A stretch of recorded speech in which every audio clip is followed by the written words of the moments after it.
स्वाभिमान दिन आहे 69वा, काय सांगाल याबद्दल? आज मी भारतरत्न डॉक्टर बाबासाहेब आंबेडकरांना महामानवाला अभिवादन करण्यासाठी आलो होतो. तसं तर या परिसराचं माझं नातं 2013 पासूनचं आहे. मी ज्यावेळी नगरविकास खात्याचा राज्यमंत्री होतो तेव्हा या परिसराला इथल्याच सगळ्या सहकाऱ्यांबरोबर एकत्र घेऊन अनेक सुविधा देण्याचाही प्रयत्न केला होता. आणि त्या दिवसापासून आजपर्यंत दरवर्षी मी महामानवांना आदरांजली वाहण्यासाठी अभिवादन करण्यासाठी येतो. ज्या महामानवानं आम्हाला संविधान दिलं, लोकशाही दिलं, त्या लोकशाहीमुळेच आज आम्ही मंत्री म्हणून काम करू शकतोय. त्यांचा आदर्श घेऊन पुढे चालण्यासाठी हे अभिवादन करणं आमच्या सगळ्यांच्या दृष्टीनं महत्त्वाचं आहे. आणि त्याच भावनेनं आज मी इथं उपस्थित होतो. सर, इंडिगो फ्लाईट जे आहे, इंडिगो फ्लाईटवरून जे आहे ते एकूणच फार विस्कळीत झालेली आहे. लोकांचं खूप नुकसान वरती कुठलं जे आहे ते रिएक्शन किंवा स्टेटमेंट केलेलं नाही आहे. मी स्वतः या संदर्भामध्ये एव्हिएशन मंत्री मुरली अण्णा मोळांशी काल बोललो. याच्यामध्ये सगळ्यात महत्त्वाचा भाग असा आहे की DGCAने जे नियम 2 महिन्यापूर्वी जाहीर केलेले होते त्याचा कदाचित बाऊ करून इंडिगोनं केंद्र सरकारवर दबाव आणण्यासाठी केलेलं हे षडयंत्र आहे का, याचा देखील अभ्यास केंद्र सरकारला करावा लागेल. परंतु या इंडिगोच्या या संपूर्ण कार्यप्रणालीमुळं देशातल्या अनेक विमानातून प्रवास करणाऱ्या हजारो लाखो लोकांवर याचा परिणाम झालेला आहे. काल तर मी सोशल मीडियावर असं बघितलं की महिलांना ह्याच्यामुळं त्रास झाला आहे, मुलांना त्रास झाला आहे, वयस्क लोकांना त्रास झाला आहे. तर याच्यामध्ये केंद्र शासनानं लक्ष घातलं पाहिजे. आणि मी स्वतः राज्याचा उद्योगमंत्री म्हणून, राज्याचा एक मंत्री म्हणून आदरणीय मुरली अण्णांशी सविस्तर याच्यावर बोललेलो आहे. आणि त्यांनी देखील आश्वस्त केलेलं आहे की या बाबतीमध्ये नक्की इंडिगोकडनं असं का झालं याची चौकशी होणार आहे.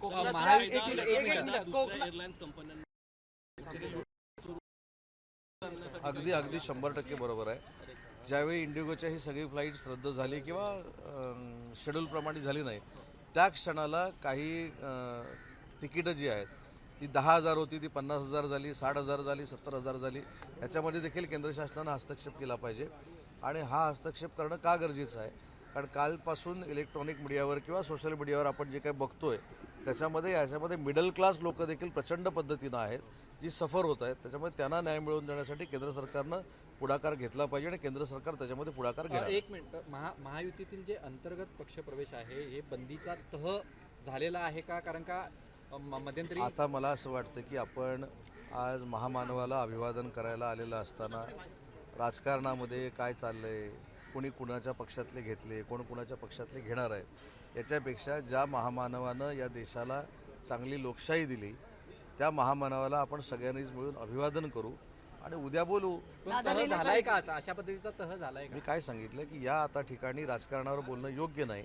पण इंडिगोचा हा महत्त्वाचा विषय असल्यामुळे त्याच्यावर मी वक्तव्य केलं. डॉक्टर बाबासाहेब आंबेडकरांच्या परिसरामध्ये आल्यानंतर आपण आज कोण कुठच्या पक्षात जातं आहे, कोण कुठच्या पक्षात येतं आहे, याच्यापेक्षा आपण सगळ्यांनीच एक निश्चय करू की त्यांनी जो एक आदर्श वेगळा या जगासमोर घालून दिलेला आहे त्याच्यातलं 10% तरी आचरण आम्ही सगळ्यांनी मिळून करू. हा संकल्प आज जर आपण केला तर खऱ्या अर्थानं त्यांना ती आदरांजली होईल. सर, फळांचा राजा म्हणून एक मिनिट फळांचा राजा म्हणून हापूस आंबा ओळखला जातो, कोकणातला हापूस आंबा म्हणून ओळखला जातो.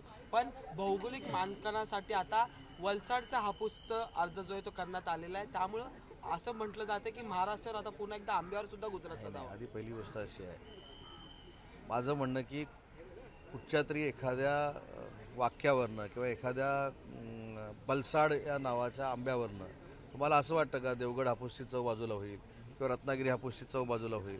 शेवटी आमची चव जी आहे, मधुर चव जी आहे ती तशीच राहणार आहे. त्याची तुम्ही देखील चिंता करू नका. आणि बडसाडचा येऊ दे नाही तर कर्नाटकचा येऊ दे, आमच्या हापूस आंब्याला, रत्नागिरी हापूसला किंवा देवगड हापूसला कोणीही बाजूला करू शकत नाही. हे जगानं सिद्ध केलेलं आहे. हे प्रयत्न अगोदर देखील झाले, परंतु ह्याच्यावर गुजरातचं आक्रमण आणि काय संबंध आहे? दादर रेल्वे स्थानकाला बाबासाहेबांचं आता गुजरातचा बडसाड जर रत्नागिरीमध्ये आणून लावला असतं तर आक्रमण आपण मान्य करू. सर, दादर रेल्वे स्थानकाला जे आहे ते चैत्यभूमी किंवा बाबासाहेबांचं नाव देण्यात यावं अशी अनेक वर्षांपासून मागणी आहे. मात्र केंद्रामध्ये राज्यामध्ये सरकार असून पण ही मागणी अद्याप पूर्ण झालेली नाहीये. नाही, ही अनेक वर्षापासूनची मागणी आहे आणि सगळ्यांना सर्वश्रुत आहे. आणि अशा पद्धतीची मागणी केंद्र सरकारकडे राज्य सरकार देखील करेल. शेवटी ही भावना आहे. दादर हे चैत्यभूमीच्या परिसरातलं एक स्टेशन आहे आणि त्याला जर हे नाव देता आलं तर आम्हाला देखील सगळ्यांना समाधान असेल. परवापासून एक बार हिंदी में अधिवेशन सुरू जाना- होत आहे. काय महत्वाचे निर्णय घेतले जातील किंवा कशा प्रकारे उत्तर झालंय, कशा प्रकारची तयारी कारण आहे? निवडणुका अनेक तोंडावर आहे. निवडणुका तोंडावरती आहेत, अनेक प्रश्न उपस्थित होऊ शकतात. यामध्ये भ्रष्टाचार असेल, सरकारसमोर इतर प्रश्न काय असतात. अजेंडा आहे? आपण येऊन जाऊन परत राजकारणावर आलोच. माझं म्हणणं असं आहे की जे काही अधिवेशन चालू होणार आहे त्या अधिवेशनामध्ये विरोधक किती आहेत हे देखील तुम्हाला माहिती आहे. आम्ही 232 आहोत हे देखील तुम्हाला माहिती आहे.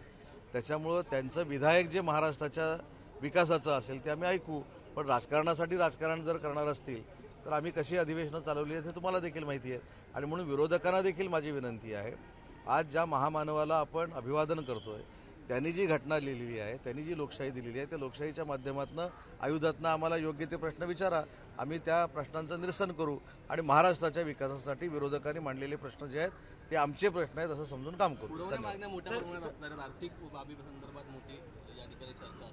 तर सगळ्याच अधिवेशनाचं आता आर्थिक बलाबल इथं काय ते नको.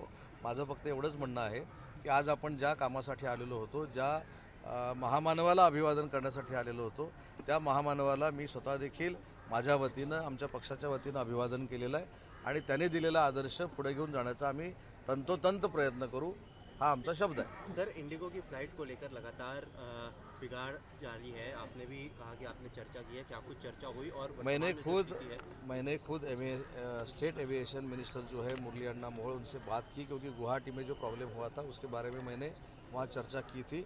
लेकिन ये जो मामला हुआ है वो दरअसल मेरे ख्याल से अच्छा नहीं है क्योंकि जो बाकी के एवियंस कंपनी वाले हैं उन्होंने भी उनका सीट का रेट बढ़ा दिया है और इसकी जांच केंद्र सरकार ने करनी चाहिए और ये हम मांग करेंगे. महापरिनिर्वाण दिन आज हम मना रहे हैं। राहुल गांधी ने भी बाबा साहब अम्बेडकर को श्रद्धांजलि दी है। उन्होंने इस दौरान कहा है कि संविधान जो है वो खतरे में है। लगातार वो इस तरीके की वो बातें छोड़ जो है दो वो उनका. करते आ रहे हैं। वो अभी क्या हुआ बिहार में? मैं बोल रहा था कि राजनीति में यहाँ बात करना अच्छी बात नहीं है, लेकिन संविधान के बारे में नरेंद्र मोदी साहब को भी आदर है, हम सबको आदर है और वो आदर से हम आगे जाने वाले हैं.